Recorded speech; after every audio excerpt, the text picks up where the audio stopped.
I want to go over my annotations, give a high-level summary of what the book is about, and then finally give my reactions to the book. I'm so anxious that something's gonna go wrong. I know something's gonna go wrong. I'm just waiting for it. And it's nerve-wracking too, a potential new favorite trilogy.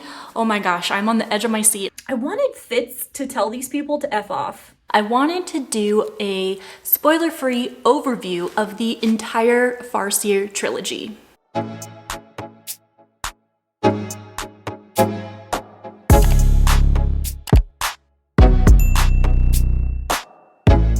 I have a prediction that 2023 is going to be my fantasy reading era.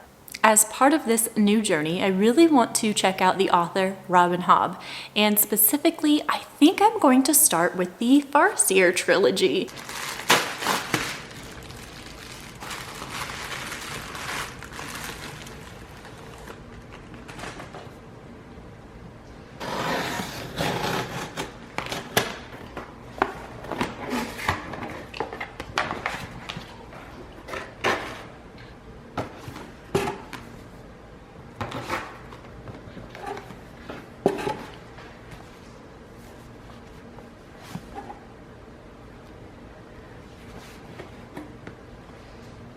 I have these 3 books that I know nothing about other than there's a character named Fitz, I think, but I don't know anything else. So I'm going to go into this trilogy completely blind in this reading vlog. I'm going to read all 3 of the books. I think I'll probably keep the section on book 1 as spoiler free, because just in case you haven't read it, I don't want to spoil it for you. But by the nature of trilogies, I think that book 2 and book 3 might be spoilery. So I'll keep you up to date on that so that I don't spoil you, because that's so rude. Without further ado, let's jump into it and see what the Farseer Trilogy is all about. Cuddled up with the dogs here, I think I'm ready to start my Farseer journey. I've got everything I need. I got my tabs, my annotation pen, and I've been working on this today. I've been tormenting myself over how I want to annotate this. And so I took some notes, and I think this is what I'm gonna go with, at least for book 1. I'm gonna tab in green, maybe like these green colors, anytime a new character is introduced. The pink tabs are gonna be a quote or a moment I like. The tan ones are going to be fate versus free will. I understand that to be one of the themes in this series, so I'm gonna try that to indicate the themes.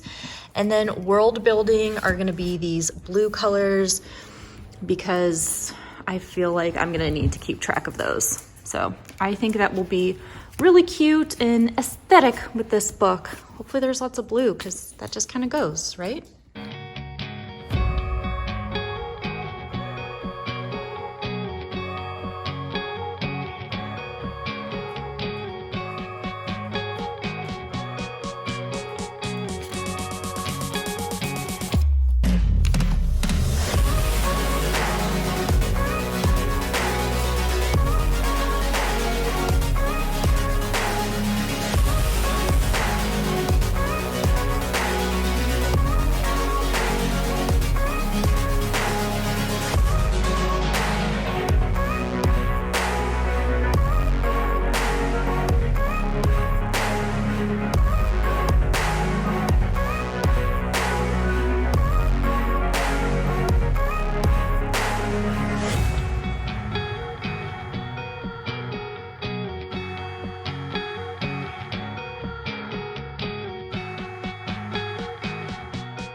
The only trigger I have as a reader is cruelty and death to animals.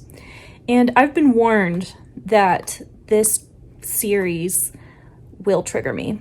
And I just had the first moment that really bummed me out in chapter 2. So I don't know, I think I'm gonna take a break and go cuddle my dogs. I am paralyzed with indecision because I got these beautiful editions in the fall that I showed you that I was unboxing, and this is what I'm reading and annotating. It's so cute. But I scored the whole trilogy in these special edition illustrated ones, at the Barnes & Noble 50% off hardcover sale, and I keep going back and forth between which book that I'm actually reading. So many options.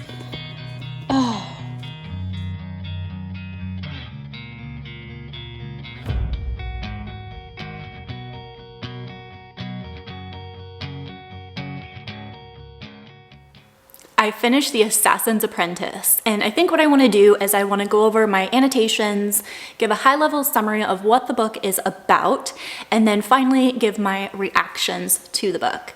This one will be spoiler-free, so if you have not read it before, I'm going to try my hardest not to spoil you for it. I mentioned in the beginning what I was planning for the colors of my annotations, but I did make some slight adjustments. However, green maintained indications of new characters that were introduced and their descriptions. Pink was for quotes I liked, but it also expanded into moments that I liked. Tan tabs were used to indicate moments of the theme, which I wrote down as fate versus free will, but as I was reading, I noticed that the importance of names were throughout the book, so I expanded it to include that theme as well. And blue I still used for elements of the world building. If I were to do it all over again though, I would add tabs for emotional moments, because there were several moments where I felt sad, or I felt proud, or I felt very heart-warmed. So I think I would add another color for emotions. There were also a lot of elements where our characters felt lonely, so I think I would tag loneliness as either a theme or a common emotion of our characters. Now for a summary of what The Assassin's Apprentice is actually about.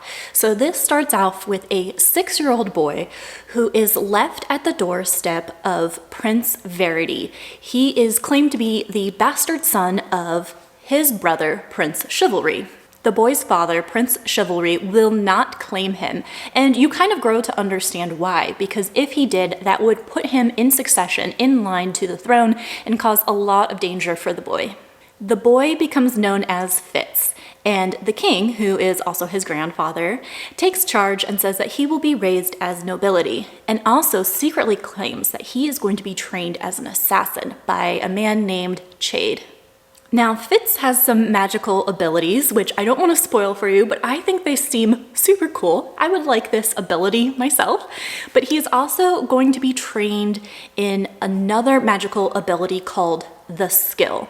And this is something that is very important to the kingdom because they are under attack and they are preparing for battle to protect their people and their lands. Now for my reactions on the book. First of all, it was a lot lighter on the magic than I expected. I know Robin Hobb is the queen of fantasy, so I was surprised it wasn't more prevalent in book 1, but I think this really sets us up for book 2. What was very much in the forefront of this book was the politics of the kingdom.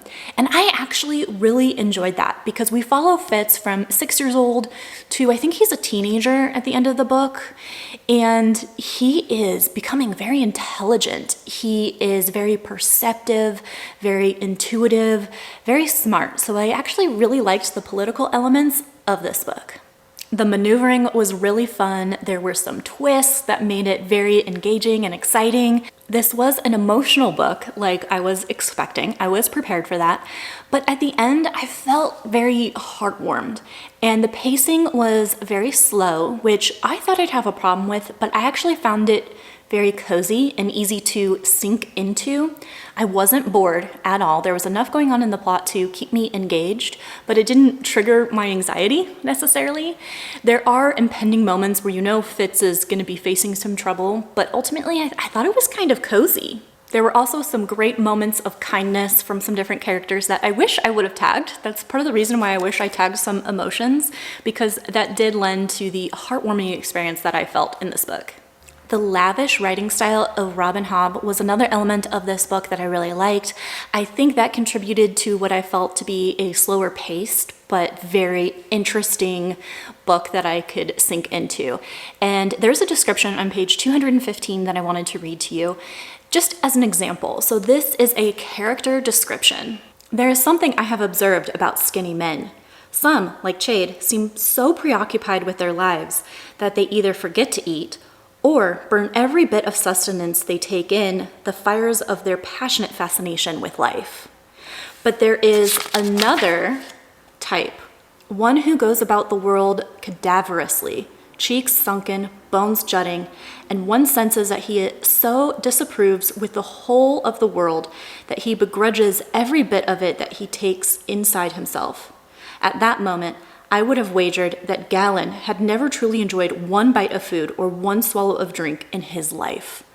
Wow, that is a very beautiful way of describing the skinniness of a man, and also a little bit about his personality and the negativity that he exudes. I am really happy with how The Assassin's Apprentice ended. I feel resolution in a lot of the storylines, a lot of the faster paced things that were going on. So I feel closure there. However, some of the storylines remain open. So that makes me very excited to pick up book 2 and see what happens next. I don't think I will go as crazy annotating the next book, simply because I think I really want to read this hardcover edition that I have because it's so pretty and supposedly it's illustrated. So I will do light annotating of this edition. I probably won't do anything for themes, but I'll do something for when a new character is introduced, moments that I like or love, and quotes. And maybe one more for when I'm feeling some kind of an emotion. That's something that was missing from the first book that I could have tabbed that I think I want to do in book 2. Yay, we have a new animal friend, and I am so excited. I hope this one sticks around for a while. I just reached chapter 16, which means I'm about 50% of the way into the book, and same obviously for this edition. Here's how my annotations are going. So far, there aren't too many new characters, so I haven't used that tab too much. Although we do have a new animal companion, and he is quickly becoming my favorite character. I don't want to say too much about the plot yet, since this is book 2 in a trilogy. Any reactions I have to the plot might be spoilers for book 1, so you are still safe at this point in the video. I just want to talk about how I'm feeling. So this is maybe a slow burn, but again, I'm finding it very comforting, very nice. There are so many characters that I love, so much kindness amongst these characters that I don't know what it says about me. I think I've been hurt one too many times, but I don't think it can keep going this well for too much longer. I feel like there's going to be some sadness coming. I do know that this trilogy is very emotional. That's how it's described to be. So the emotion I'm feeling right now is just heartwarming, proud, a little bit of humor. So I'm feeling a lot of love right now, and I don't know if it can keep going that way. We are setting it up for a lot of maneuvering. There is some danger afoot, some political games. So I think that's where we will take a turn. But I do really like the magic. We're seeing more magic in this one, so I love the fantasy feelings of it. So overall, I'm really, really enjoying it. It's just kind of hard to binge read because I'm so anxious that something's gonna go wrong. I know something's gonna go wrong. I'm just waiting for it.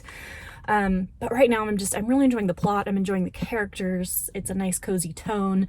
So I'm excited to keep going, although I'm nervous.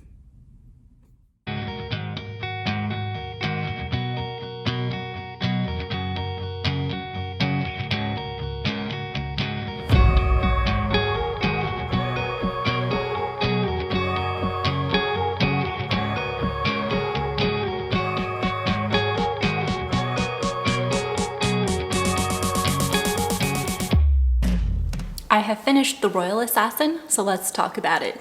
This book picks up merely weeks away from the ending of book 1, and at this point, Fitz is 15 years old. I said I was going to take it easy on the annotations for this edition because I was actually reading the hardcover one, so that's why the tabs are a little bit on the lighter side. I did not tab the theme. However, a lot of the same themes continued. So we had duty over free will, and I would say the element of loneliness really, really continued for our guy Fitz. Now is the time where I think I might be getting into spoilers for not only this book, but book 1. So I'm going to put a warning for you over here so that you know you can fast forward through the video and just look for when that goes away, just in case you don't want to be spoiled, but you still want to see some other high-level thoughts. Okay, as far as characters, I mentioned that there was a new animal companion that I was really loving, and that might be my favorite character. And okay, he was, but let me edit that statement and just say that this is my favorite example of an animal companion that I have ever read. So I'm gonna give it that title. And it's one of my favorite elements of the book. It was powerful, it was charming, it was interesting, especially with this fantasy magic element of it. But I'd say my favorite character, that award has to go to our queen in waiting, Ketchikan. My goodness, is she an inspiring leader. I absolutely loved how powerful she was, and wow, I love her and Verity together as a couple because I love him so much too. I really want them to be the power couple I believe them to be, because throughout this book we see their bond kind of forming and him gaining trust and respect for her along with everybody else, right? They're really inspired by how strong she is. So she has to be my absolute favorite character in the book. Although I cannot forget about the Fool, because I enjoyed his nonsense. I enjoyed his little witty one-liners. He was so interesting. Although something happened where he was describing his role and his connection to Fitz that I'm really confused about. And so I'm gonna need to see how that goes in book 3. I really want more explanation on that. Maybe I'll touch on it later if I hear more. But right now, that's one thing the Fool has confused me on. Let's talk a little bit more about the magic system in this. So we have 2 real magical elements. We have the skilling, first of all, which I really enjoyed. I really like how the people can draw powers off each other. Kind of bummed how that ultimately played out, but that was interesting. But how they can share each other's dreams in addition to their thoughts was both really interesting at times and also really funny at times when someone's having maybe like a spicy dream late at night that others can share in. So the skilling was really cool. I really like that magical element, along with the wit. So seeing Fitz connect with animals is really interesting, and I fully understand in this book why it's actually considered dangerous and not a good thing. So in book 1, Burrage was really against Fitz using this magic and bonding with dogs, and I understand why now. I get it. I get it. And speaking of that, I actually like Burrage a lot more in this book now, and seeing how protective he is and that fatherly role that he plays for Fitz. I mean, I kind of started feeling that in book 1, but definitely in book 2, he is another very lovable character. Besides the magical element with the Fool I mentioned that really confuses me, I'm really confused about the Elderlings. And so Verity is off searching for them because he thinks they might be able to help defeat these zombie things that are killing all the people and taking over the lands. But I'm actually not quite sure what they are. So I'm hoping book 3 again will be more details on the Elderlings and help me understand more about what's going on there, who they are, how they can help, what their powers are.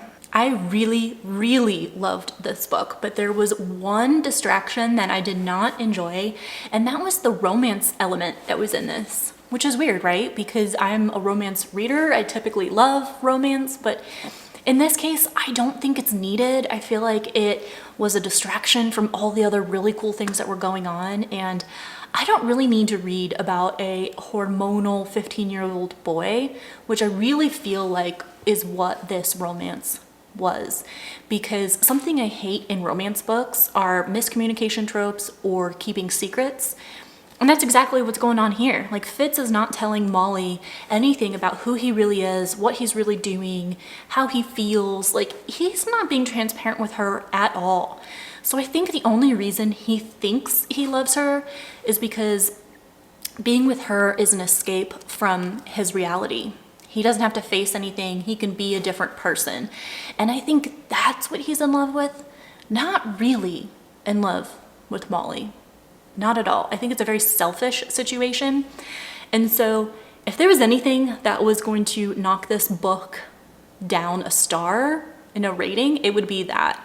I'd say like this is a 5-star, but maybe a 4.5, 4.75, simply due to the romance, because the chemistry sucked. It brought out a horrible side in Fitz, this immature, hormonal thing that I just really didn't like.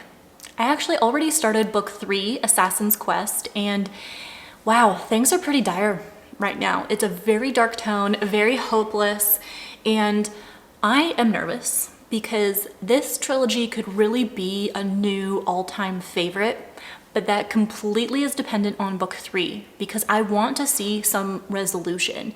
And I know it's overall a very long series, so I may not get resolution in everything I want.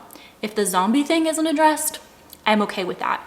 But I really need to see the 6 duchies on the path to being united again, because God, everything is in such despair and destruction, and it's such a downer. So I'm going into book 3 really hoping that this will be a journey to bringing everything back together, putting Verity on the throne. I definitely want something very painful to happen for Regal because he deserves his demise. So I want to see his downfall. I want to see Verity back on the throne. I want to see more of Ketchikan. I want to see the good guys win. And with how book 2 ended and how book 3 started, I really don't know what's going to happen to Fitz, because he really can't go back to the life he had. He really can't. How they explain the whys behind that, man, it just sucks. So I'm feeling very dark and hopeless right now, and I'm hoping that this is just the low point and we are going to build up from here. Again, I don't think everything needs resolution because it's a long series, but at least for this trilogy, I'm hoping for some good things to happen. And it's nerve-wracking too, a potential new favorite trilogy. Oh my gosh, I'm on the edge of my seat. I hope it is as good as the first 2 were, and I just need to dive in and see. The animal bond in this book is unlike anything I've ever read. It is so powerful, and I think it's one of the reasons that I'm enjoying this series so much. I have made it to chapter 10 in the Assassin's Quest, which means I'm about a quarter of the way through my read of book 3, and I am unwell. I am so absolutely immersed in this story and this journey. I'm having difficulties separating out my own life versus this story. It's just that my everyday problems don't seem to be as big of a deal when you consider what Fitz and the 6 duchies are going through. I was trying to explain this feeling to my boyfriend, who is more of a movie buff, and I was saying, you know how when you go to the movie theater and you sit there and have this whole experience with the movie, and then you're leaving the theater and you feel disoriented and just kind of strange because of what world you were just in. And that is exactly how I feel right now. I am completely immersed in this story. Keeping all of my reactions spoiler-free for the time being, I'll just touch on the themes. So first of all, I have not been annotating my read like I did with the other 2, and that's simply because I'm just in it. Okay, I can't think to annotate right now. I am really a part of Fitz's journey. And when it comes to the themes, we have the theme of duty versus free will. And in this story, Fitz is completely released from any duty he may have. And so he really gets to examine what he wants. What is his free will?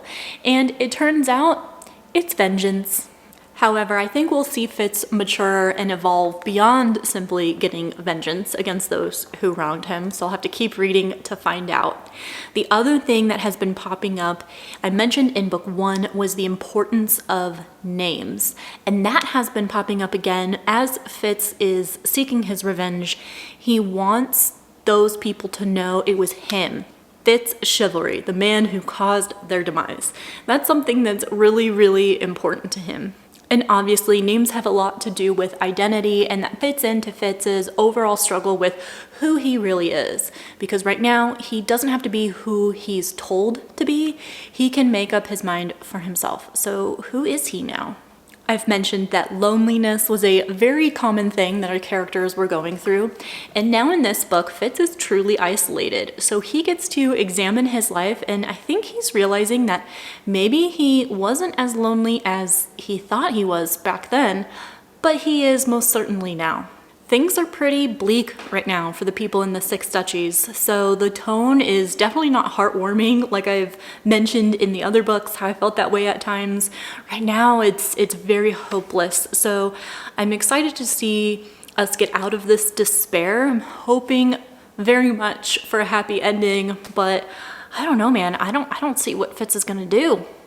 Without saying too much to spoil it, this scene right here, and then the lines about there is honor among assassins, has me like kind of choked up because it's so cute. I'm ridiculous. If I look like hot garbage right now, it's because I was up super late last night finishing chapter 22 in Assassin's Quest. And there's this part where Fitz is talking to some people about the one thing he wants most in his life. And they're threatening to take it away from him. Like, they're threatening to use it as an ultimatum. And he is saying here, where is it? You don't understand. Were that thing he wants more than anything standing right in front of him. Still, I would have to seek my king, no matter what is done to me, no matter how I am wronged. Still, I must seek verity. He has proven time and time again that he is a king's man, that he is going to risk his own life to find verity and bring him back and restore him to the throne. So I'm kind of pissed. I'm kind of pissed at some characters that I know they don't think they're being evil, but characters that I loved just being so selfish, like when Fitz has done so much. So I was up late reading that chapter, and I told you I'm immersed in this story. I really mean it. I was so angry. I was taking it very, very personally. And the problem I'm having with this series right now is that I'm so immersed and I'm reading it late at night and going straight to bed, and then I'm dreaming about it. So I literally have no escape from Farseer Trilogy. I am living this because I was so angry, and I'm tired today and I'm still angry. I wanted Fitz to tell these people to F off. I really, really did. I'm kind of sick of him just saying, please don't do this. I want him to say, look, I've done enough to prove myself, but this is where I draw the line. I will kill you. I won't let this happen. That's what I want. We'll see if I get what I want. Despite my anger and utter exhaustion the last time I checked in with you, I was able to finish Assassin's Quest. And everything you need to know about what this book is about is right there in the title. This is a quest story. Fitz is on a quest to find verity. Now, one complaint I have about this book is how long it is, and that's because there were a lot of elements of that quest that I feel like were not necessary, were very drawn out. I think a lot of the scenes where Fitz runs into the guards of Regal could have been condensed or eliminated altogether, and that's because those scenes came at a cost. There was something later in the book that I think should have been fleshed out a lot more, but I'll get to that in a minute. I have mentioned throughout that the themes in this trilogy seem to be duty versus free will and also the power of names. And in this book, the concept of fate versus free will was very, very prevalent. So I'd say it's like duty slash fate versus free will and names if I had to pick the themes. And along with that fate comment, I had mentioned that in book 2, the Fool had some ramblings that really, really confused me. And I'd say that was explained a lot better in this third book. I understand what's going on there. This has to do with the Catalyst and the White Prophet. So that was very well explained and really cool, and I liked that element. I think it's also foreshadowing for the rest of the books in the series, but I can't really speak too much on that. Another thing I mentioned in a previous check-in is that I was really confused about the Elderlings, and I was right. In book 3, we did dive into them a lot more, so I understand the Elderlings now, and again, I really enjoyed that concept. That was really cool. In my check-in when reading Assassin's Quest, I mentioned that I was really frustrated with some of the characters, and there was a shift, and I wasn't loving them as much as I previously had. In book 2, I was just so in love with all the characters. They were so lovable, and they had moments of kindness for each other, and I really, really liked that element, and everything changed for me in book 3. And it might have been that I was expecting more of a found family vibe, and that could have been supported by our animal companion saying, "We are pack. This is pack. They are pack." But I'm not sure if Robin Hobb intended this to be a found family story. And so when I really have to step back from my expectations and one of my favorite tropes in books and really take the book for what it is, because each character has their own motivations and they have their own idea of what's right and what their purpose is. And so I have to stop forcing my expectations on all these characters. And that's something that I really was challenged with in this book because I did love them so much in book 2. I had said that the extent of the quest really came at a cost. And to me, the cost was a very, very rushed ending. So in some ways, the bad guys did not get what they deserved, in my opinion. I felt like that was very, very rushed. And then we had these zombie creatures that I've mentioned previously called the Forge Ones. And I don't suppose they were ever really, really prominent in the story. I mean, this is the big thing that's going on, causing all this turmoil in the Six Duchies, but we didn't spend as much time battling those guys as much as I expected. And when it came to the ending, that was resolved really quickly. So that really shocked me. However, all the loose ends that I wanted to be tied up were resolved. So I feel very complete, like there was resolution in this book. And even though it wasn't the happy ending that my Disney heart really craves in books, it was a little bit melancholy, but I think everybody ended up where they should have, if that makes sense. I think I feel pretty satisfied with the ending. It's hard to say because the tone of it was not as much of a slam dunk as I would want. This video is getting a teensy bit long for my taste, so I'm gonna try to be incredibly concise here, but I wanted to do a spoiler-free overview of the entire Farseer Trilogy, primarily because this is a new all-time favorite for me. First and foremost, before diving into the Farseer Trilogy, you should be aware of the writing style. This is a first-person, past tense narrative, and that could be a little bit jarring for some people. I didn't even seem to really notice that's what was going on. I very rarely realized if it's first or third person, but I definitely notice when it's second person because that's just weird. This is an incredibly character-driven trilogy, and I think the magic in this trilogy is the fact that it's first person, so you are with Fitz the entire time, seeing everything from his point of view. And yet you, the reader, at times know more than Fitz does. So you're not limited to what he understands.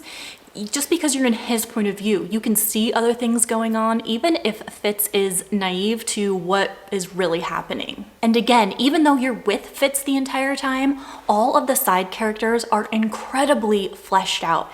You have a great comprehension of Night Eyes, Kettricken, Burrich, Molly, even though I hate that, Chade, Verity, Shrewd. You have so much insight into all these characters, and the fact that Robin Hobb was able to do this with a first-person narrative it's pure magic. For the tone and mood of this trilogy, you should know that it is incredibly slow paced. It is a slow burn. I mentioned it is character driven, and really that's where your focus is. Things do happen in the plot and there are high adrenaline scenes, but you should go into this expecting a really slow burn time. It is very adventurous, and I think the overall mood of loneliness is prevalent throughout the trilogy. Mostly with Fitz, he feels lonely, he feels isolated, he's an outcast, but there are also some side characters that experience these emotions as well.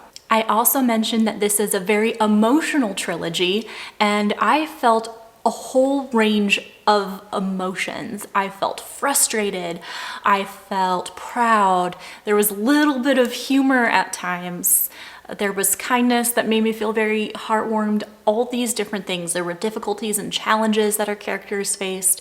So it was very emotional. But when I hear the word emotional, I think of a lot of deaths, and I cannot validate that's true. I'm not saying nobody dies, but it's not like a bloodbath where you are being emotionally tormented by the author because she's just killing off everybody.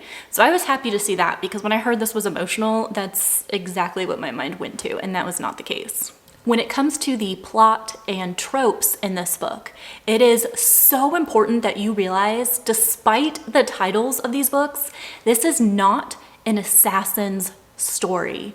Most of those things kind of happen off page and Fitz just reflects back on them, but you are not following along in his tasks that he's doing for his king. So again, despite the titles, which can be very misleading, this is not an assassin story. I'd say this definitely has the quest trope, which I mentioned, and it has a little bit of master and apprentice, but I see that more in the political intrigue rather than the actual assassins element. I don't feel like there were a whole lot of plot twists in this book, although the plot did keep me very entertained, very intrigued. It kept me turning the page, but again, be prepared with a slower pace when it comes to this plot. Some additional thoughts and reactions from me. So I've said multiple times, the theme of this trilogy is duty and fate over free will. And I think that's the element that's sticking out to me, that it didn't go exactly the way I would have wanted it to go, but that doesn't mean where it ended up is bad. I felt very satisfied at the end of the Farseer Trilogy, which was a concern of mine, knowing that the realm of the Elderlings world of books in its entirety is a lot larger. I wasn't sure if there was going to be a lot of conclusion here, but I was really happy where things ended up. I think I will continue in the series, and I can see how some of the characters will have more to their story, more that can be explored. So I don't know which characters exactly I'll get to hang out with again, but understanding that one of the sub-series is called Fitz and the Fool, I think I can kind of expect those guys. I am so happy that I read the Farseer Trilogy this month because it is a new all-time favorite. I was completely immersed in this world, in this story, the characters, the supporting characters, the writing style, the animal companion element. Magic, pure magic in this trilogy. I enjoyed it so much. So I'm excited to keep going with the whole world, and I think Live Ship Traders is next. I have no idea what that one's about.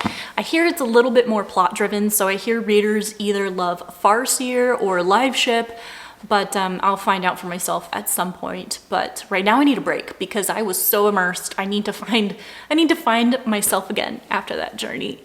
Thank you so much for hanging out with me in this reading vlog, and I will see you in the next video.